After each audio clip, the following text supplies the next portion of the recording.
Nathalie Bastianelli, bonjour. Bonjour Camille. Vous êtes la fondatrice de la société Weibillon. Vous êtes ici pour nous parler de la 4e édition du Weibillon Forum, c'est bien ça, hein? Absolument. Alors, Radio LCF vous a déjà reçu 2 fois, ici même, mais pour ceux qui ne vous auraient pas écouté, est-ce que vous pourriez présenter brièvement votre agence Weibillon? Oui, alors absolument. Alors Weibillon, c'est une entreprise sociale et solidaire qui organise des événements pour essayer de convaincre les consommateurs d'acheter mieux et moins. Donc chaque année, on organise un forum à Pékin qui se déroule à l'automne. Donc la prochaine édition a lieu les 12 et 13 octobre. 12 et 13 octobre. Absolument. Eh bien, c'est dans quelques jours, là. C'est dans moins d'un mois, c'est dans 3 semaines, effectivement. Et l'idée, c'est vraiment de promouvoir une consommation consciente et de mettre en lumière toutes les marques durables, c'est-à-dire celles qui se sont mises en chemin pour avoir moins d'impact sur l'environnement et aussi intégrer des enjeux sociétaux importants, c'est-à-dire faire en sorte qu'on respecte l'humain qui travaille dans l'entreprise. Des forums sur la protection de l'environnement, il y en a beaucoup. Mais qu'est-ce qui distingue votre forum de ceux qui existent déjà? C'est vrai, vous avez raison, il y a beaucoup de forums en Chine. Je pense chaque semaine, il y a des événements qui abordent ces sujets. Ces sujets sont souvent abordés sous l'angle du B2B, c'est-à-dire des grands enjeux énergétiques. Nous, on est vraiment axés sur les consommateurs. Et c'est un événement qui est... B2C alors? C'est ça, c'est du B2C. C'est un événement qui est filmé en direct, que peuvent suivre le plus grand nombre, c'est-à-dire soit on peut y assister physiquement quand on est à Pékin, soit on peut le suivre sur des plateformes live stream chinoises. On sait que la Chine est la 2e consommatrice de contenus digitaux au monde. Exactement. Et du coup, ils peuvent suivre en direct cet événement. Et justement, on est en train de réfléchir pour enregistrer et mettre sur notre site internet toutes les sessions pour que les gens puissent les revoir s'ils ne sont pas disponibles les 12 et 13 octobre. Et d'ailleurs, je rappelle à ce sujet que l'année dernière, vous avez fait un forum, c'était la 3e édition, et avec beaucoup de succès, en ce sens que le forum, qui a été filmé en direct, a généré combien de vues? 4 200 000. 4 200 000. Ouais, Peut-être que cette année, vous pouvez faire mieux.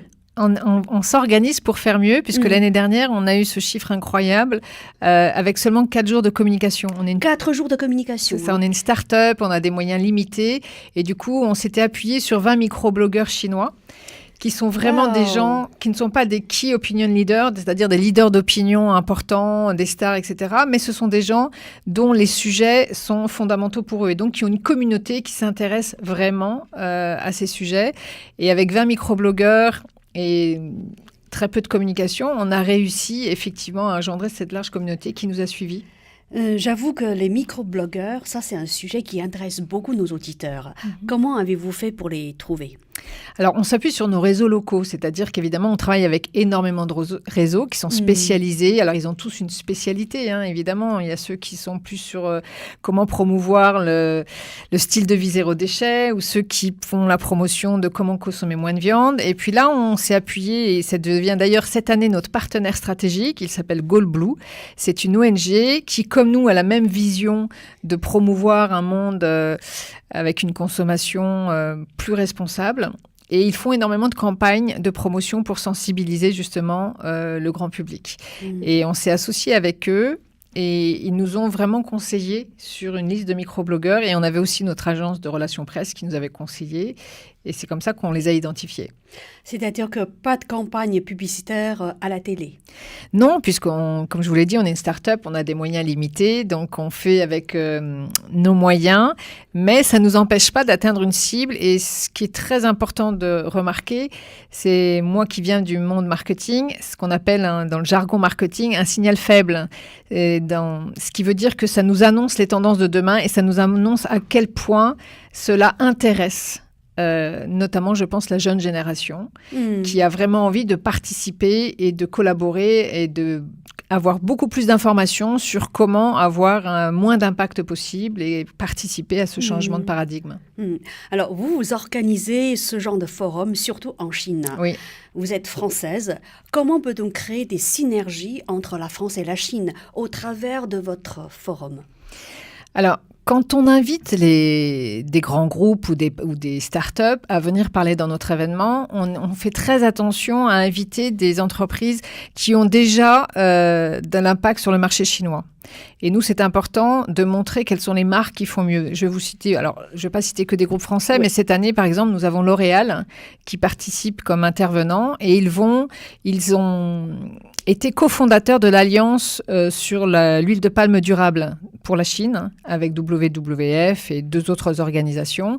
Donc, ils vont venir expliquer comment, dans le secteur du cosmétique, maintenant, ils font attention à se sourcer en huile de palme durable. Et on invite également une entreprise de l'industrie de la nourriture pour sensibiliser les consommateurs à vérifier les étiquettes. D'abord, c'est important, hein. Je crois l'alimentation, c'est un sujet vital. C'est fondamental. Et aussi, c'est un thème majeur pour les consommateurs chinois. Oui, parce que c'est un enjeu de santé publique. Exactement. La pollution atmosphérique est importante en Chine. Elle tend à diminuer du fait que le gouvernement chinois a pris énormément de mesures pour la faire baisser, ce qu'on appelle la pollution visible. Il y a aussi ce qu'on appelle la pollution invisible, qui est justement l'alimentaire et l'eau. Et ça, pour les consommateurs, c'est très anxiogène de ne pas savoir.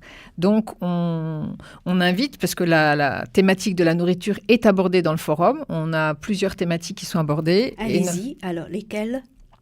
Alors, on invite des organisations qui vont promouvoir et qui vont expliquer comment avoir un style de vie avec moins de déchets.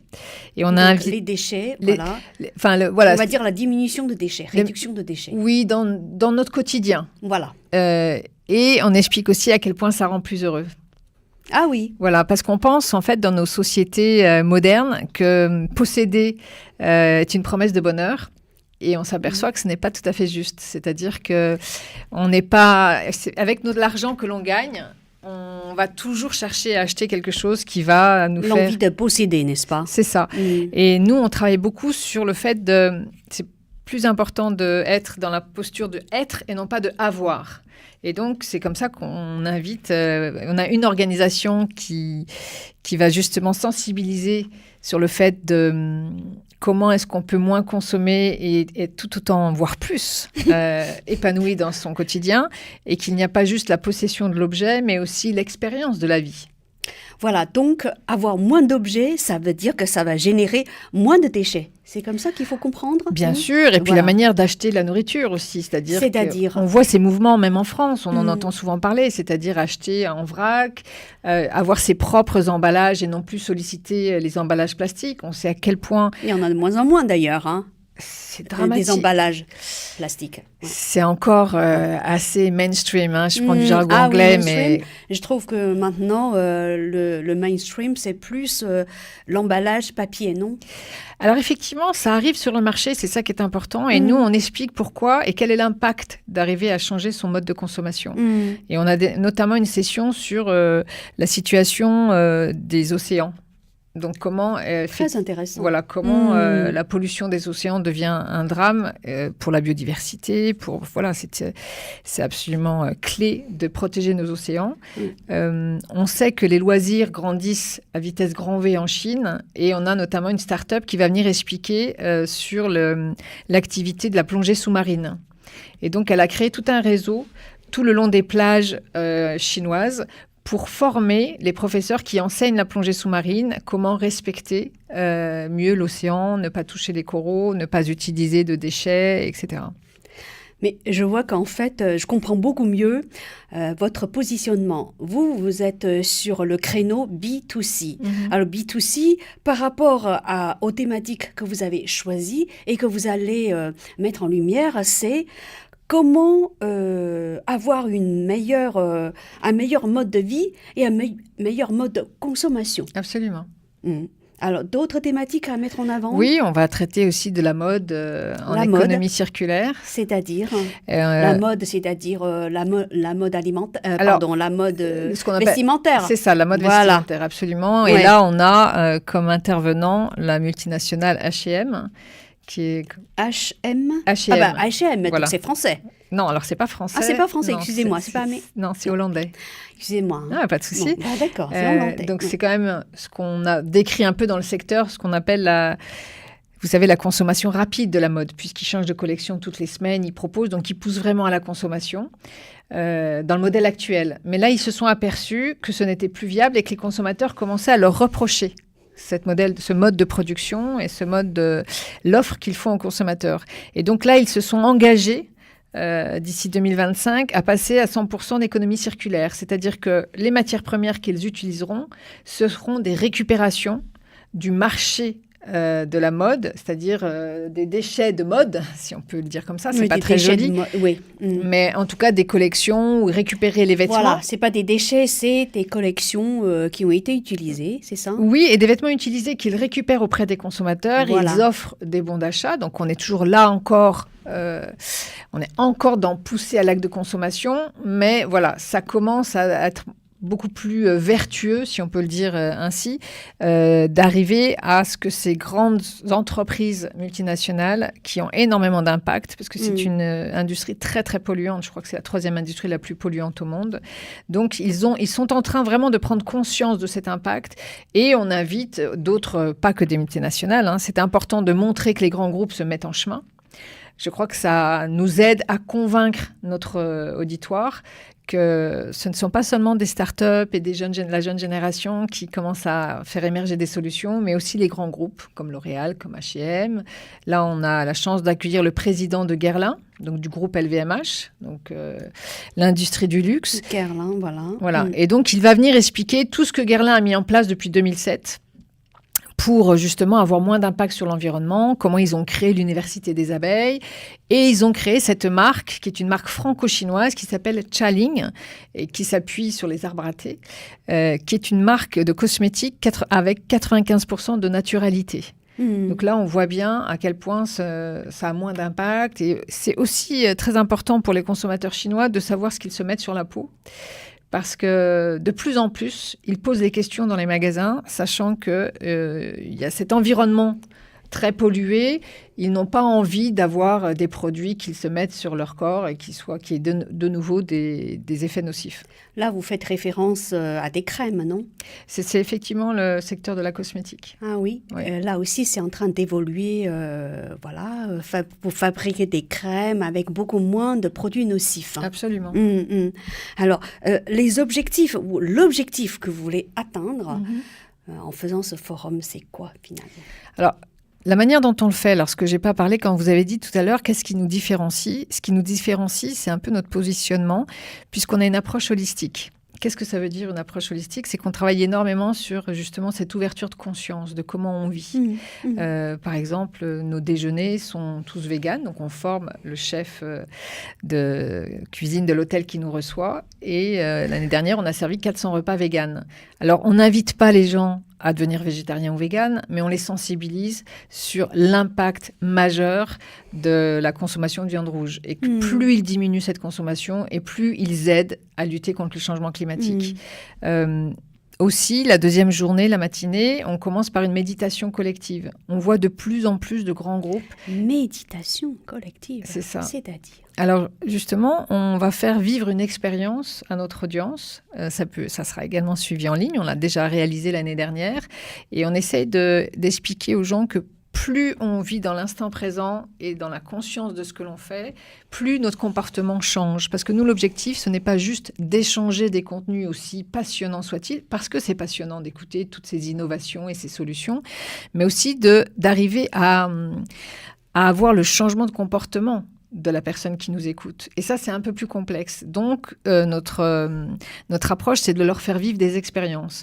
Je vous donne un autre exemple. À l'issue de la première journée, on a, dans mon travail à l'époque, quand je travaillais sur d'autres grands événements internationaux, le dîner VIP. Bon, là, c'est un dîner, ce qu'on a appelé en conscience. C'est-à-dire qu'on explique et on remet les gens dans on essaie de les reconnecter à la nourriture et à l'acte de manger. Parce que souvent, on a tendance à commander, à prendre les bouchées les unes derrière les autres. On mange la personne avec qui on parle, on mange notre télévision, on mange l'ordinateur. C'est ce qu'on fait habituellement. Hein, voilà, mais on a plutôt sans même réfléchir. Voilà. Et nous, justement, on fait une expérience où on ralentit, on fait attention à la texture, à la saveur, à l'odeur, et aussi de se dire, OK, d'où vient cette nourriture? Donc ça, c'est pour les entrées. Pendant les plats principaux, les gens mangent en silence. Et on essaye de leur développer la sensation de gratitude parce que c'est une chance de pouvoir manger et de pouvoir manger des plats qui sont absolument délicieux, goûteux. Et pour le dessert, les gens partagent l'expérience. Et l'année dernière, on a eu des témoignages assez incroyables de gens qui nous ont dit qu'il y aurait un avant et un après. Effectivement. Remuer la conscience. C'est ça. On invite également des artistes, c'est-à-dire qu'on a créé ce qu'on appelle des capsules créatives, c'est-à-dire tout au long du programme, on invite des artistes qui font des performances, qui sensibilisent sur la protection de l'environnement ou sur le bien-être. C'est-à-dire, je pensais que c'était des artistes qui chantaient, qui dansaient, aussi, juste pour divertir. Alors, c'est pas seulement du divertissement, il y a toujours un message derrière leur performance à passer. Que eux-mêmes portent, c'est-à-dire que à travers leur création, ils sensibilisent le grand public sur le sujet. Et donc, ça participe. Vous savez, les parties prenantes, vous avez énormément de parties prenantes pour arriver à faire que le changement de modèle s'accélère. Les artistes en font partie et c'est très important de les inviter dans ce genre d'événements. Alors, je vous souhaite bon succès.